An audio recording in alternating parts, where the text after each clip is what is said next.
Hello everyone, welcome to my channel.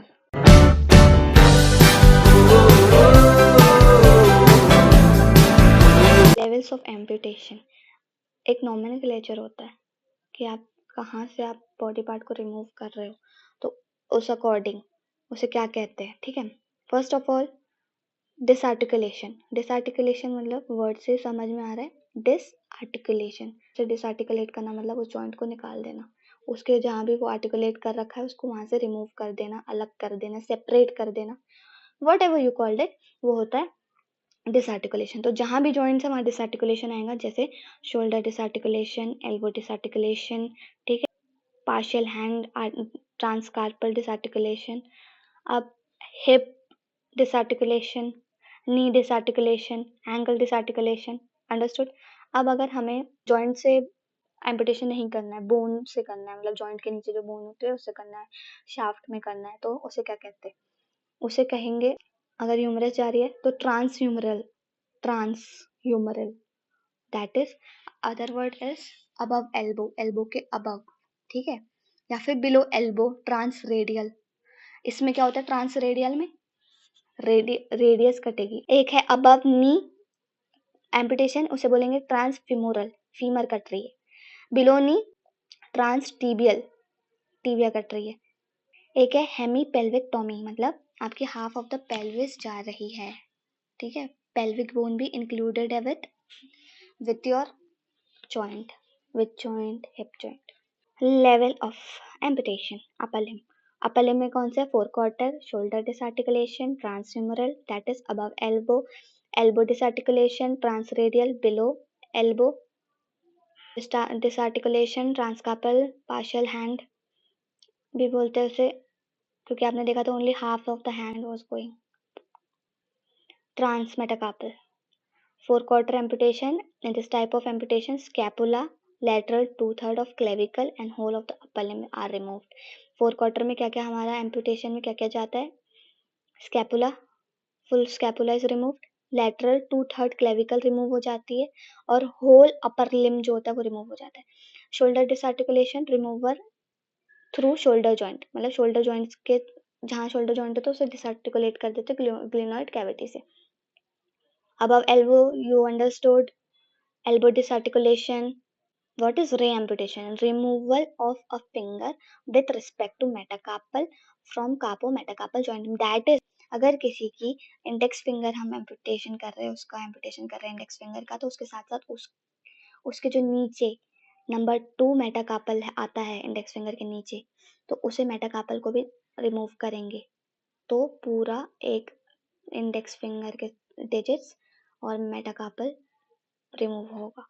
Lower limb के amputation, hemicorporectomy, hemipelvectomy, उसे hind quarter amputation भी बोलते हैं। Hip disarticulation, short transfemoral, that is above knee, transfemoral, that is also above knee, long transfemoral above knee, knee disarticulation, read all the names.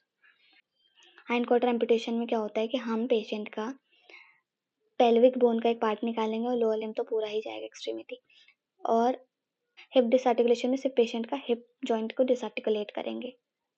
Hip joint कहाँ पे attach रहता है, head of the femur कहाँ पे जाके वो बनाता है हिप जॉइंट, कमेंट बॉक्स में बताना। नी डिसआर्टिकुलेशन, नी डिसआर्टिकुलेशन में amputation through the knee, that is knee joint को डिसआर्टिकुलेट कर देते, नी जॉइंट को निकाल देते, अलग कर देते, सेपरेट कर देते। एम्पुटेशन करने से पहले प्री सर्जिकल इवैल्यूएशन क्या क्या होते हैं, general system review, cardiovascular, respiratory. Cardiovascular में क्या क्या देखोगे आप, बीपी, पल्स, हाइपरटेंसिव है या नहीं है। रेस्पिरेटरी में उसके ब्रीदिंग पैटर्न देखोगे, रेस्पिरेटरी रेट देखोगे, if the person is having any respiratory distress or not, you will assess all these things, that is general system review. Nutritional status देखोगे, वो कैसे देखोगे, ब्लड टेस्ट करके आप पता कर सकते हो कि पर्सन के बॉडी में potassium, magnesium, calcium proper amount में है या नहीं है, is the patient ready for the operation और फॉर द सर्जरी और not. Diabetes, if the person is diabetic तो डायबिटीज कंट्रोल में है या नहीं है। Bowel and bladder function, that is कि कोई इनकॉन्टिनेंस की प्रॉब्लम तो नहीं है, बिकॉज पहले ये सब चेक करना है, क्योंकि पोस्ट ऑपरेटिव अगर आप उसको एनेस्थीसिया दे रहे हो, पोस्ट ऑपरेटिव अगर बावल और ब्लैडर डिस्फंक्शन होता है तो हमें पता चलेगा ना कि बाद में हुआ है, पोस्ट सर्जिकल कॉम्प्लिकेशन में आ जाएगा वो चीज़। ठीक है, तो बावल और ब्लैडर फंक्शन देखना है, पास्ट मेडिकल हिस्ट्री देखना है, कोई पास्ट मेडिकल हिस्ट्री है क्या, कोई पास्ट सर्जिकल हिस्ट्री भी देखना है, कोई और पहले सर्जरी परफॉर्म करी है क्या। ये सब से हमें क्या पता चलता है, पास्ट सर्जिकल हिस्ट्री इसलिए देखना है कि अगर कोई सर्जरी पहले हुई है तो उसमें कोई कॉम्प्लिकेशंस आए या फिर क्या था, कितना रिकवरी टाइम था, बहुत सारी चीज़ों का आइडिया लगता है।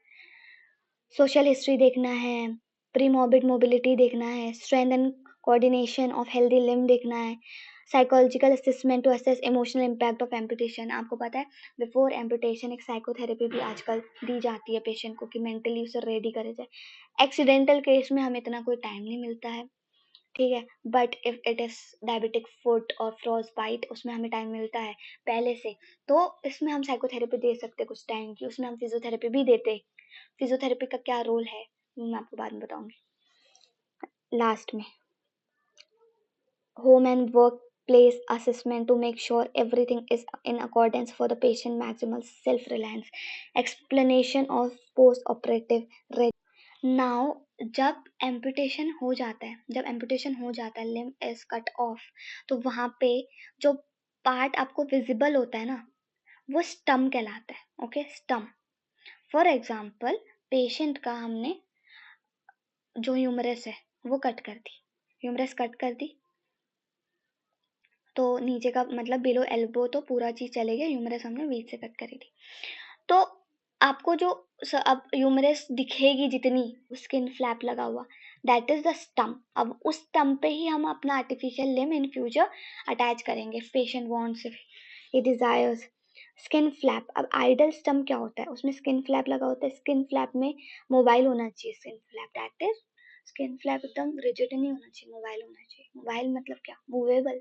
ओके, सेंसेशन इंटैक्ट होनी चाहिए, उसमें सेंसेशन होनी चाहिए स्किन फ्लैप में। आप मुझे डिफरेंस बता सकते हैं स्किन फ्लैप में और ग्राफ्ट में क्या डिफरेंस होता है? If you know the answer please comment down. No scars, कोई भी स्कार्स नहीं होने चाहिए उस स्टंप में, उस फ्लैप में, स्टंप के। Muscle are divided 3 to 5 centimetre distal to the level of the bone resection, that is, इसका क्या मतलब, अगर पेशेंट की बोन हम कट कर रहे हैं और रिमेनिंग बोन अगर 10 सेंटीमीटर की है तो हमारी जो जो हमारे मसल होगी वो बोन से बड़ी होनी चाहिए, कितनी होनी चाहिए, 13 to 15 सेंटीमीटर, ताकि बहुत अच्छा सा हम वहां पे फ्लैप कर सके। ठीक है, बहुत अच्छा सा हम उसको सिक्योर कर सके, पैक कर सके, रैप कर सके, what ever you called in layman language, but medically उसको क्या बोलते हैं, स्किन फ्लैप करने हैं, फ्लैप बना सकते। Nerves are gently pulled and cut cleanly so that they retract well proximal to the bone level to reduce the complication of neuroma.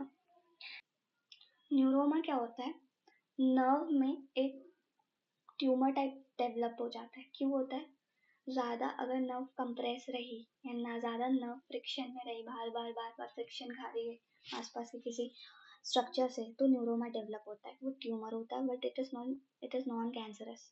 Okay, but neuroma है nerve में, तो क्या होगा, हमें टिंगलिंग सेंसेशन आएगी, पेन होगा। तो न्यूरोमा डेवलप ना हो, दैट्स वाई बहुत क्लीनली जेंटली नर्व कट की जाती है।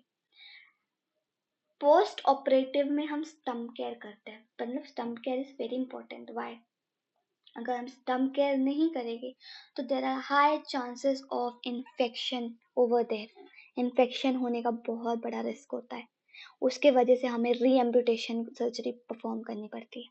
For hygiene and skin care see hand out on amputation. A hip flexion contracture may develop because of elevation to reduce swelling. Stump bandaging is done to cone the stump, thereby preventing edema, which occur because there is no muscle pump and the stump hangs. Swelling was, you read all the points.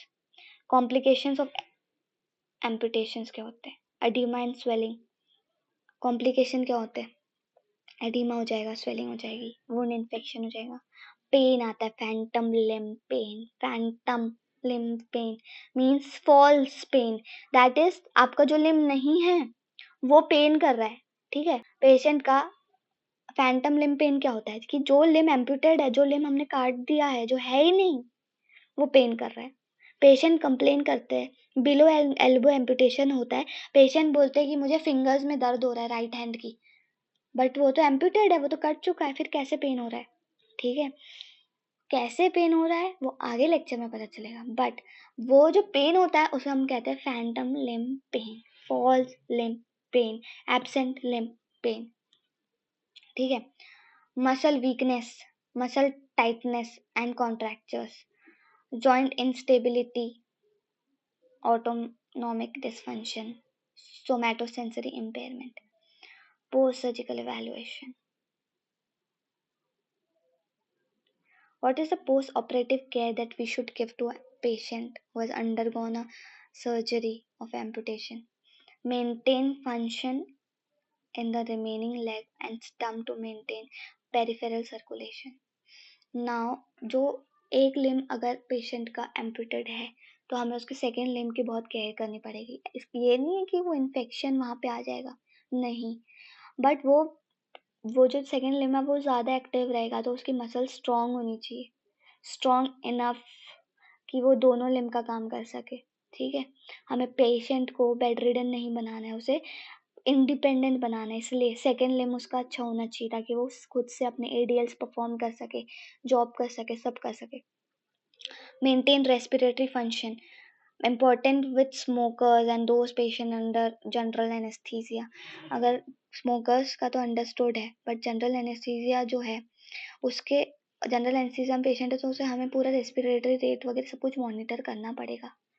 Because the person is unconscious, he will not tell us that he is unable to breathe, so it's our responsibility to monitor his respiratory rate, respiratory function. Okay, prepare for mobility rehabilitation, mobility rehab के लिए उसको prepare करें। ये तो जब आपका wound पूरा तरीके से हील हो जाता है